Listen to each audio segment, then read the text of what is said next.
Hello students, today we'll take chapter number 2 from a civics textbook, history and civics textbook, the Union Executive, the President and the Vice President.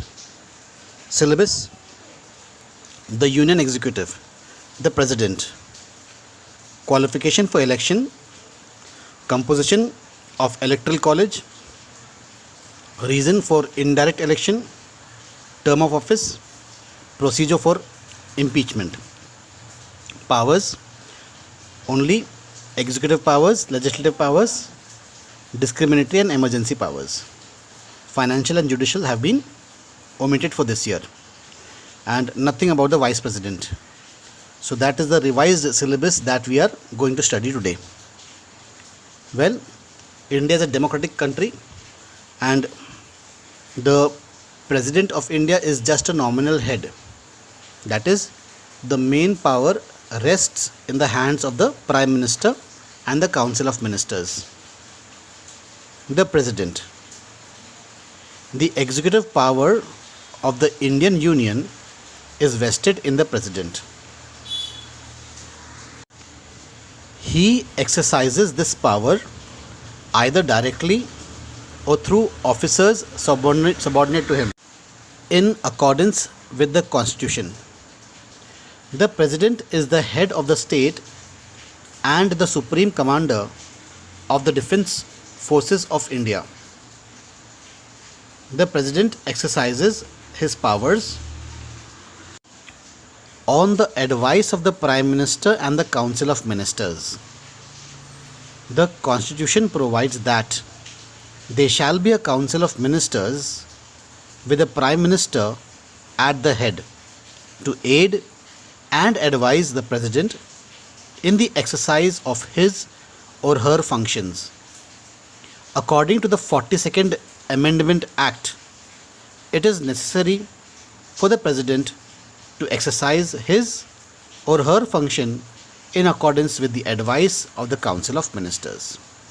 So, it makes it very clear that the President, he is the constitutional head of the country.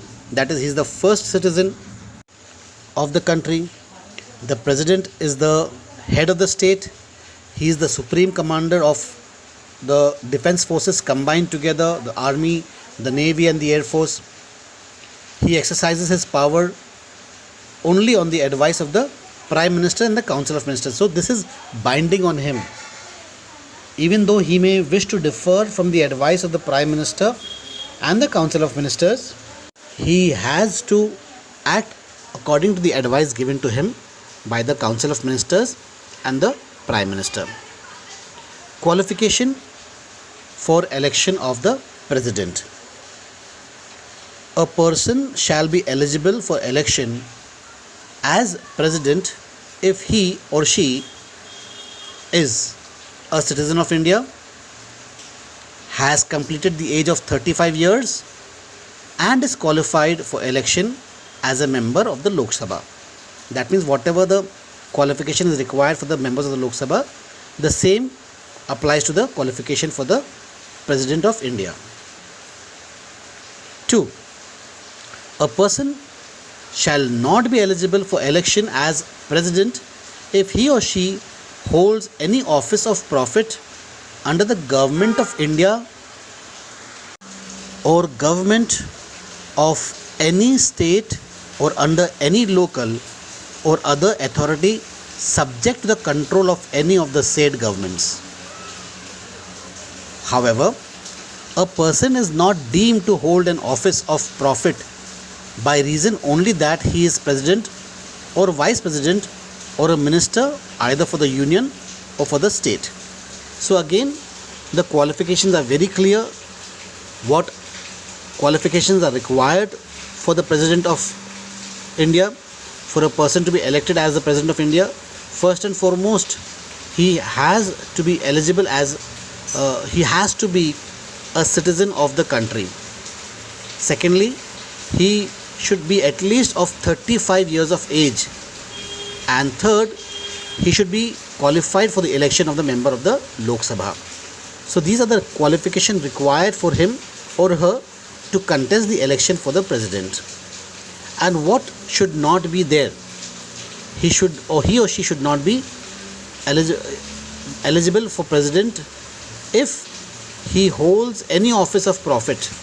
That means he is a government servant either for the central government or for the state government. However, there is a condition mentioned over here.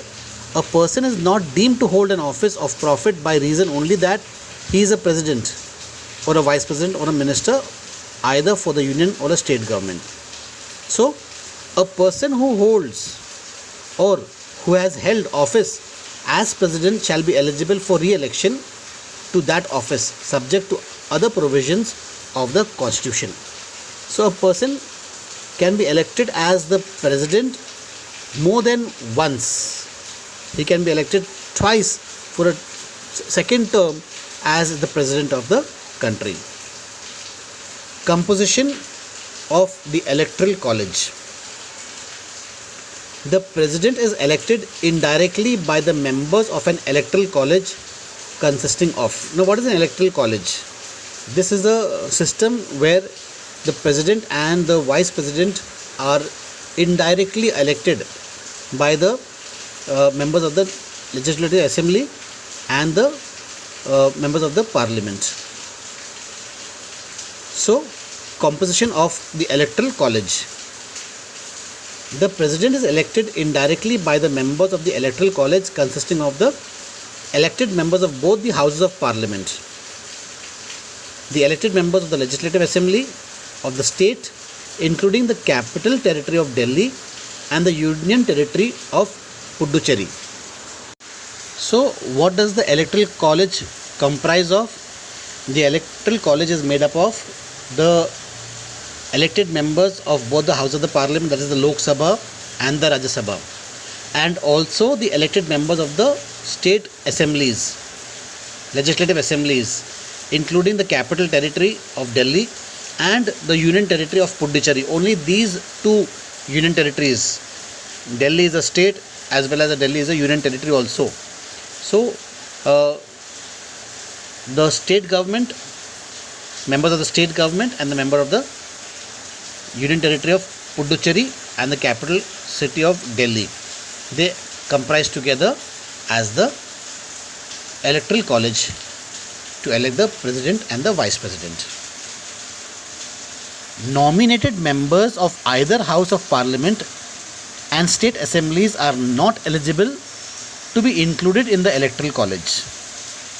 Okay, the members of the Rajya Sabha who are nominated, they are not eligible for the election of the electoral college because these members are recommended by the president. So if a president, an ex-president wishes to contest again, so it will go in favor of him. Therefore, these members are not included in the list for elections of the president and the vice president. A presidential candidate will have to be proposed by 50 members of the electoral college, MPs or MLAs, and seconded by another 50 members. Earlier, the requirement was 10 proposers and 10 seconders. This was increased by an ordinance promulgated in June 1997 that became an Act of Parliament on August 29, 1997. The ordinance also raised the security deposit of a candidate for the presidential election from rupees 2,500 to rupees 15,000. So, a person who wishes to be the president of India, he has to be proposed by 50 members of MPs and MLAs, either MPs or either MLAs, or comprising of both. And he also has to be seconded by the same number of members. Okay. Also, the fees, the amount that has to be deposited has been increased from rupees 2,500 to rupees 15,000. There's a heavy rainfall going on outside, and I'm sure that noise might be coming to you all, and you all might be getting distracted from the rain. But please bear with me.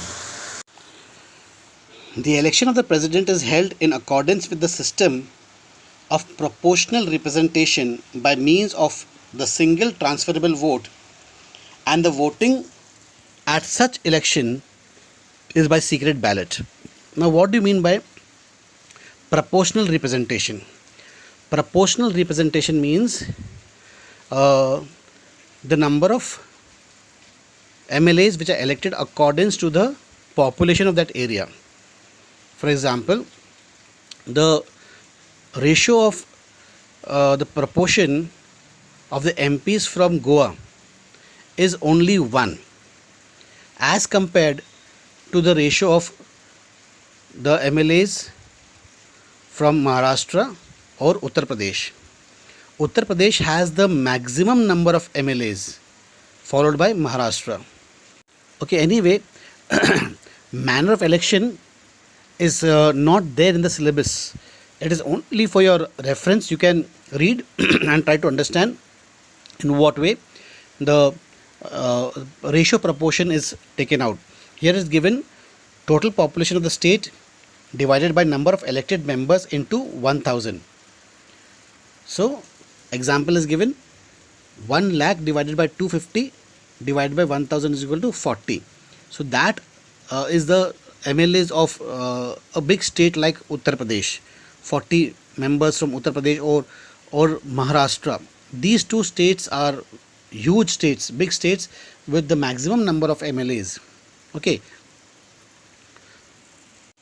So each elected member of the parliament has such number of votes as obtained by dividing the total number of votes assigned to MLAs of the state by total number of elected members of the parliament.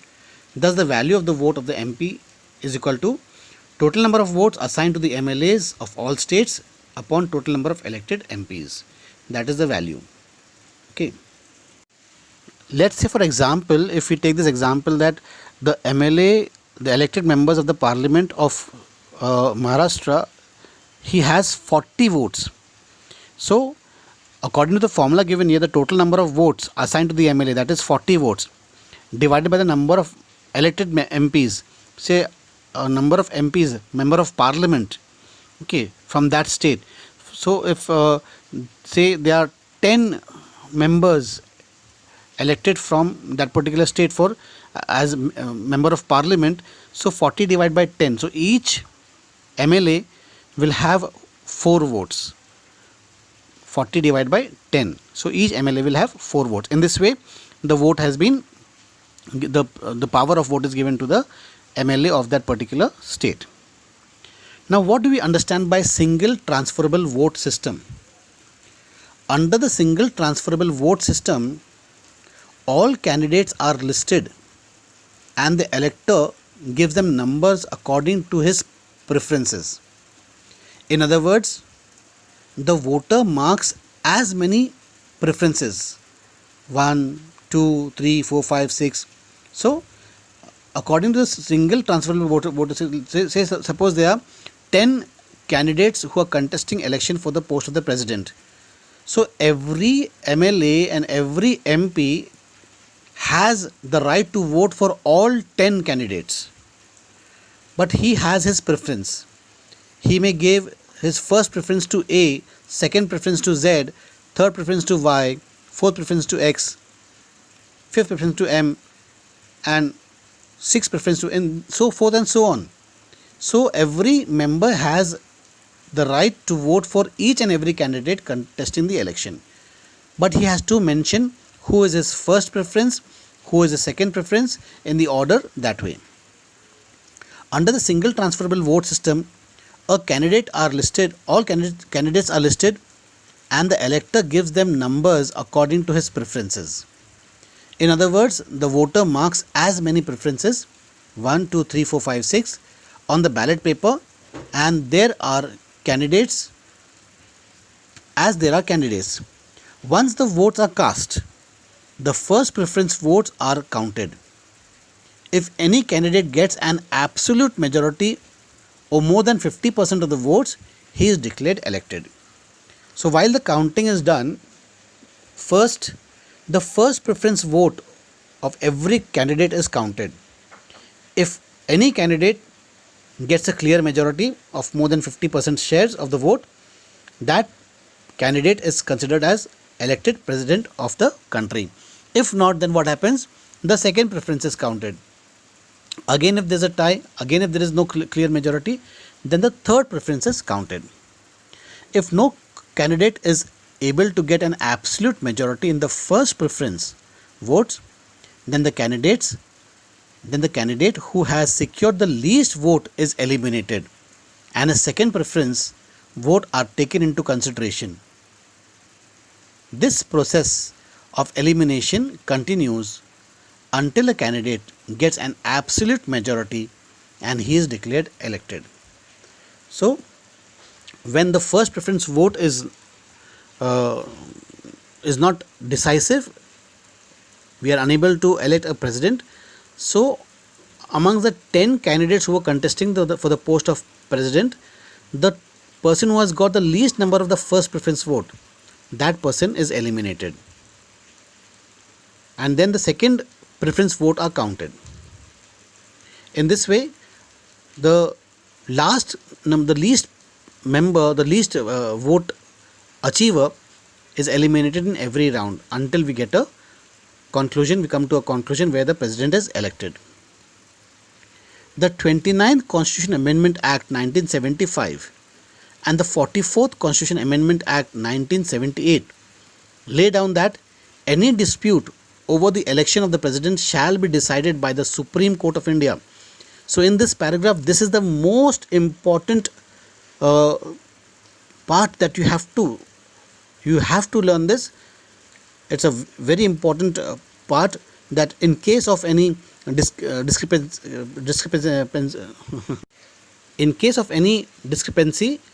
the matter is subject to Court of India, that is the Supreme Court of India.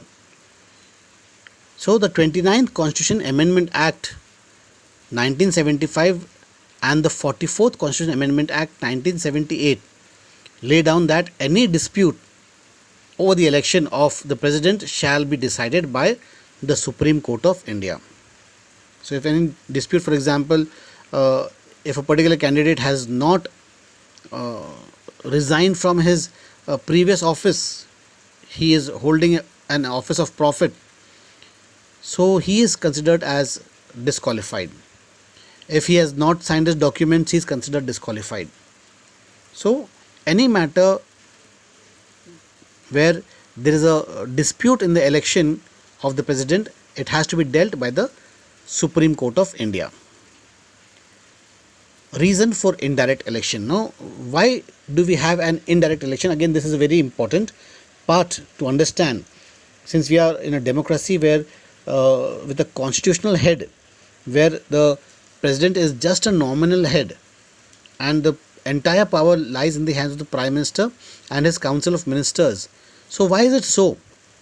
Why do we have an indirect election for the president? Why not like USA, where the president contests elections and people directly vote for the president? Let's find out. If the president was to be elected directly by the people, he could become a rival center of power to the Council of Ministers. But natural, there are two different elections being held, one for the Prime Minister and one for the President. So the President can say, I also qualify to be the rightful authority, because even he is being elected directly by the people. So therefore we don't have two direct elections. We have decided that we would give the power to the Prime Minister and the Council of Ministers. So if the President was to be elected directly by the people, he could become a rival center of power to the Council of Ministers. This would be against the parliamentary system with the ministerial responsibility. As Jawaharlal Nehru said in the Constituent Assembly, we could not have a direct elected president and not give him real powers. So if you have direct election, you have to give real powers to the president. Since the membership in the two houses of parliament was likely to be dominated by one party, election of the president merely by a majority of members of the Union Parliament could make him a nominee of the ruling party, like the Prime Minister. Such a president could not represent the constituent states of the Union. So why do we include the MLAs of different states? Because as we know that the Lok Sabha has the maximum number of seats, and the Lok Sabha is governed by the ruling majority, the ruling party which has acquired the majority number of seats. If we do not include the state government, the post of the president would be directly under the control of the prime minister. Therefore, we include the union legislatures, the union governments of Puducherry, Delhi, and the states of India. The president is elected by an electoral college. In India, the electoral college consists of the elected members of the two houses of parliament and legislative assemblies of the states. Article 54. Such an electoral college would make the president the elected representative of the whole nation with a clear voice given to the state as well. So, the election of the president is therefore conducted by the electoral college, because the electoral college comprises of both the members of the parliament, that is the Lok Sabha and the Rajya Sabha, and the member of the legislative assemblies of the states. So therefore, the election through an electoral college makes the president a representative of the central government as well as the state government. Oath of office. Before entering upon his office, the president takes an oath in the presence of the Chief Justice of India, or in his absence, the senior-most judge of the Supreme Court. 2. Number 1. Discharge the function of the President of India. Number 2. Preserve, protect, and defend the Constitution and the law. And number 3. Devote himself to the service and well-being of the people of India. So this is the oath that the president has to take. And who administers the oath? It is the Chief Justice of India, CJI. You know who is the CJI of India right now? It is Prashant Bobde, Chief Justice Prashant Bobde from Nagpur. So it's a proud moment for the Nagpurians that we have the Chief Justice of India from our city. So in his absence, if the Chief Justice is not there, in his absence, it is any of the senior most judge from the Supreme Court. Terms of office. The president shall hold office for a term of 5 years from the date of which he enters upon his office. He shall continue to hold office notwithstanding the expiry of his term until his successor takes charge. So the term of office of the president is for 5 years, and if elections are not held within this 5 years, he will continue until a new president is elected. Vacation of office. When does the president vacate his office? 1. The president may submit his resignation letter to the vice president in order to resign his office. Such resignation will be communicated by the vice president to the Speaker of the Lok Sabha.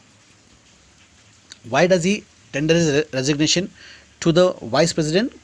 Because as you know, the vice president is the ex officio chairperson of the Rajya Sabha. Therefore, he hands over his resignation to the ex officio chairperson, who in turn informs the Speaker of the Lok Sabha. Number 2. The president may, for the violation of the Constitution, be removed from the office by the process of impeachment. What is impeachment? Impeachment is to remove the president in case he is found violating any law of the country, law of the land. Procedure for impeachment of the president. When a president is to be impeached for violation of the Constitution, either house of the parliament can level the charges as follows. So, to impeach a president, one house has to level charges against the president. They have to have solid evidence to prove that the president is unlawful and he doesn't deserve to be the president of the country. So either the Lok Sabha or the Rajya Sabha will level a charge against the president, and if the Lok Sabha levels the charges against the president, it is the Rajya Sabha which makes inquiry into it. If the Rajya Sabha levels charges against the president, it is the Lok Sabha which makes inquiry into it. When a president is to be impeached for violation of the constitution, either house of the parliament can level the charge as follows. A. A resolution which is moved after at least 14 days notice in writing, signed by not less than 1/4 of the total number of the members of the house. So if at all we impeach the president of the country, the impeachment letter should be signed by 1/4 members of the total number of the members of the house, and the impeachment can be moved only after 14 days. A minimum 14 days should pass while the notice has been given to the president, so that the president can have a chance to defend the allegations against him. B. The resolution is passed by a majority of not less than 2/3 of the total membership of the house. So first and foremost, whichever house is passing, or whichever house is alleging the president, the resolution should be passed by 1/4 members. 1/4 members should sign the impeachment letter, the notice to the president. And once the enquiry is done and it is to be decided whether the impeachment is rightful or no, it should be passed by 2/3 majority of the house. 2. When a charge has been so preferred by either house of the parliament, the other house will investigate the charge, and the president has the right to appear and to be represented at such an investigation. So it is not in the absence of the president that investigation is made. He has the right to appear for the investigation. Third, if as a result of the investigation, a resolution is passed by a majority of not less than 2/3 of the total membership of the house by which the charge was investigated, declaring that the charge has been sustained, such a resolution will have the effect of removing the president from his office. So, if it is found that the president is guilty of any offence enlightened above, mentioned above, the president is considered to be impeached if he is voted against. Powers of the President of India. Executive powers. The executive powers of the President include: 1. Head of the Union Administration. All executive orders are issued in the name of the President. All the Union officials are his subordinates. So all the orders are issued in the name of the President, and all the other officials of the central government are under his chair, under his control. 2. Appointment of officials of the state. The President makes appointments to key posts to run the government's administration. He appoints: A. The Prime Minister and the Council of Ministers on the Prime Minister's advice. So first of all, he will invite the party leader with the maximum number of votes in the general election to be the Prime Minister. Once the Prime Minister is appointed, on the advice of the Prime Minister, he appoints the Council of Ministers. He summons the leader of the majority group of the Parliament and asks him to form the government. The Chief Justice and the judges of the Supreme Court and the High Courts. He then appoints the Chief Justice. First he appoints the Prime Minister and the Council of Ministers. Then he appoints the Chief Justice and the judges of the Supreme Court and the High Courts. C. The governors of the state, the Lieutenant Governors and the Chief Commissioners of the Union Territories, the Attorney General of India, the Comptroller and Auditor General of India, the chairman and the members of the Union Public Service Commission, the chairman and members of the Planning Commission, the chairman and members of the Economic Commission whenever appointed. So at least 4 of these appointments you have to learn by heart. That what are the executive powers of the president. For 4 marks, this question can come as a 4 marker. So you better learn at least 4 of the appointments. That is, first the head of the union administration, then appointment of office, and in appointment of officials of the state you have to learn at least 4 of these points given from A to I, the 9 points that is given. Number 3, control over state governments. The union government may give necessary direction to a state.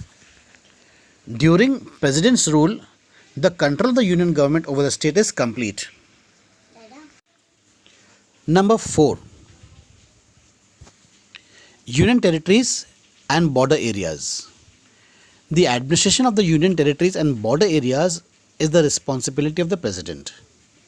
Okay, so they are directly under the president. That means there will be no chief ministers here. There will be governors. The governors who report to the president. So these are the executive powers of the president. Then we have diplomatic powers. Diplomatic powers, is it there in the syllabus? Let me check. Executive powers. No, the diplomatic powers are not there. Anyway, I'll just read it out to you. The president has the power of appointing Indian ambassadors to other countries. So this can come under the executive powers. Okay, so we will take it. The president has the power of appointing Indian ambassadors to other countries. He receives ambassadors, high commissioners and diplomatic envoys from foreign nations. All treaties and international agreements are concluded in the name of the president. That means he signs all the documents. Whatever treaties are signed, whatever international agreements are done, it is done in the name of the president. And the president represents India in international conferences. So these are his diplomatic powers. We will take the diplomatic powers under the heading of executive powers. Legislative powers. 1. The president addresses sessions of the parliament. The president addresses both houses of the parliament assembled together for the first session after each general elections to the Lok Sabha and at the commencement of the first session of each year. So whenever general elections are held, the first meeting that includes the combination of the Lok Sabha and the Rajya Sabha members is addressed and chaired by the president. And also the commencement of first session of every year. Whenever the first session starts each year, it starts in the month of April, the 1st of April. 31st of March is the year ending and 1st of April is the beginning of the year. So the first meeting every year is chaired and presided over by the president of the country. In this address, he lays emphasis on the internal and external policies of the government. The president has the power to address either house of the parliament or their joint sitting at any time. So the president has power to address the house of parliament whenever there is a joint sitting. Otherwise, the joint seating is presided over by the Speaker of the Lok Sabha. So when the president wishes to chair the meeting, he can do so. He has got the authority to preside over the joint meeting of both the Lok Sabha and the Rajya Sabha. For the first meeting is there, but whenever again there is a joint meeting, he can or he may preside over it. Number 2, messages to Parliament. He has the power to send messages to either house of Parliament, either in the regard to any pending bill or to any other matter. Whatever messages are sent to the Lok Sabha, from Lok Sabha to Rajya Sabha, or from Rajya Sabha to Lok Sabha, it is sent through the president. Number 3, summon and prorogue the house. Summon and prorogue. What is summon? Summon is to call for, and prorogue is to is to discontinue. The President has the power to summon and prorogue the House of Parliament. The power to summon Parliament is subject to the condition that there should not be a gap of more than 6 months between two sessions of each houses.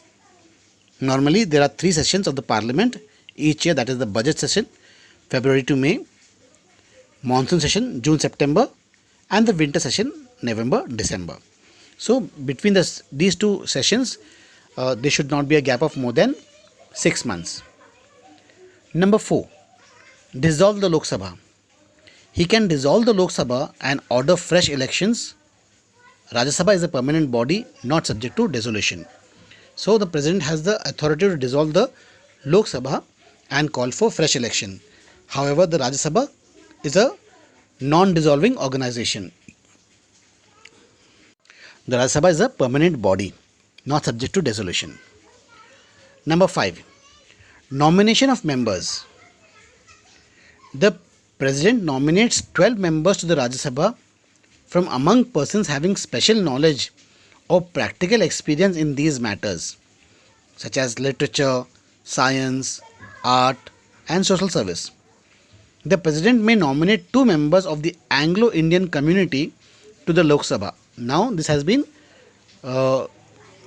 erased if he feels that the community is not adequately represented in the House. Number 6. Assent to bills. No bill can become a law without the assent of the President and signature of the President. Once a bill is passed on by both the houses, it is sent to the President for his approval. The President may give his assent or withhold the bill or send it back to the House concerned with recommendations. However, if the bill is passed again in the same form, he has to give his assent to the bill. Usually, the House examines the recommendation of the President. Number 7. Promulgate ordinance. Under Article 123, the President can promulgate an ordinance which has the same status as an Act of Parliament. What is an ordinance? An ordinance is a temporary law. An ordinance is passed when both the houses of the Parliament are not in session. The President may withdraw the ordinance at any time. The power to promulgate an ordinance is subject to the following conditions. When can the President promulgate an ordinance? A. The President must be satisfied that circumstances make it necessary for him to take immediate action. B. An ordinance can be promulgated at a time when both houses of the Parliament are not in session. However, if one house is in session, there is no bar in issuing an ordinance. So, even if one house is in session, the President can promulgate an ordinance. C. The ordinance so promulgated should be laid before both houses of the Parliament when they reassemble. If the President does not approve the ordinance, it lapses. If the Parliament does not approve the ordinance, it lapses. If an ordinance is not disapproved, it will automatically cease to operate at the end of 6 weeks from the date the Parliament reassembles. So, as I told you, the ordinance is a temporary law. It has to be passed by the Parliament immediately when the Parliament reassembles after the break that it has taken. So, within 6 weeks' time, the ordinance should be passed as a bill. Otherwise, it is considered as void and null. D. The ordinance lapses if it is replaced by an Act of Parliament. If the ordinance is made into a Parliament, it lapses and becomes a bill. Number 8. Assent to some state bills. The Governor may reserve some bills passed by the state legislature for the consideration of the President. The President can refuse his assent to such a bill, or he can also send it back for reconsideration. Bills affecting matters such as the powers of the High Court are reserved for the consideration of the President. Number 9. Formation of new states. A bill for the formation of new states or alteration of areas of the existing state cannot be introduced except on the president's recommendation. So only the president has the right to form a new state or to reduce or increase the territory of a existing state.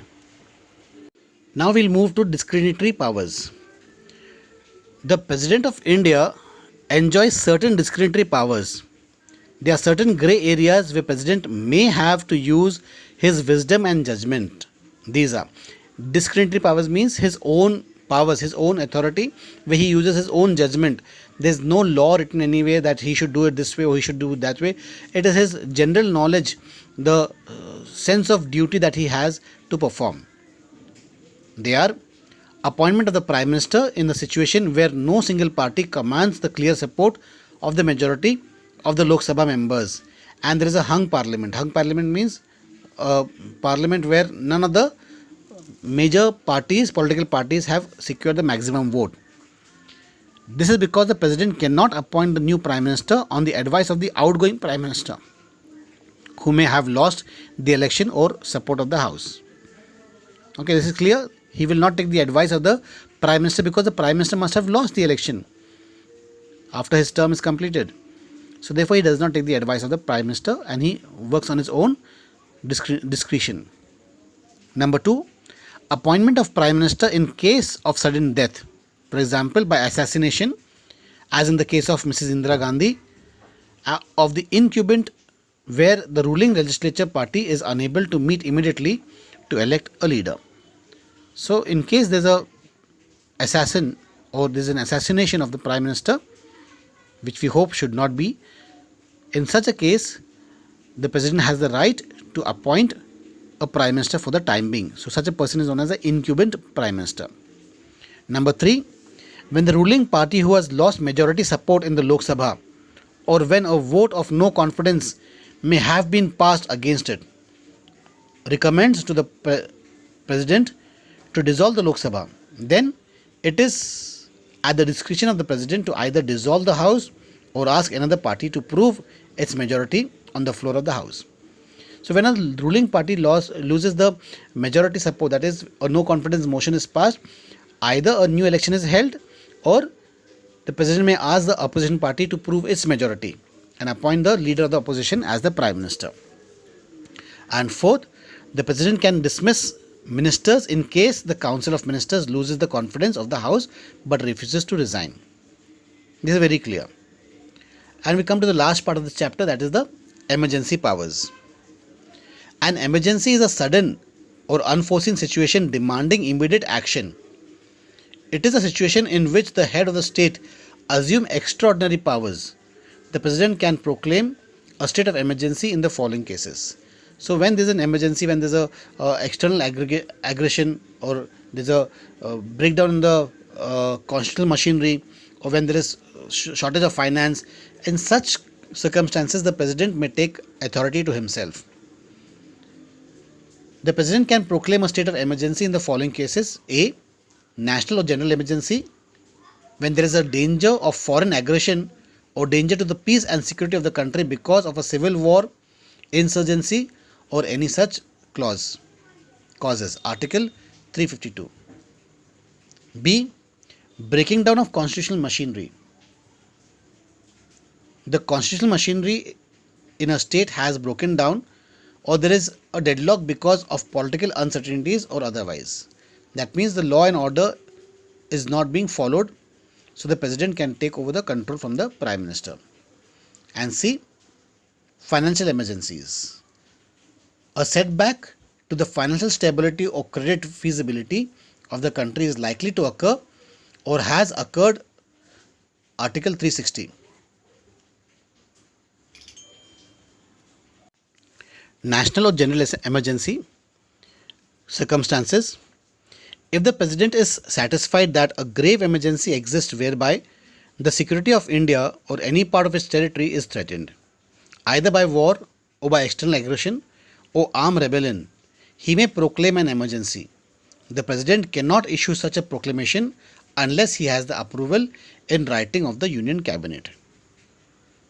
Duration. Every proclamation of emergency must be approved by both the House of Parliament within 1 month of a special majority. that is by a majority of the total membership of the House and a majority of not less than two-thirds of the members present and voting.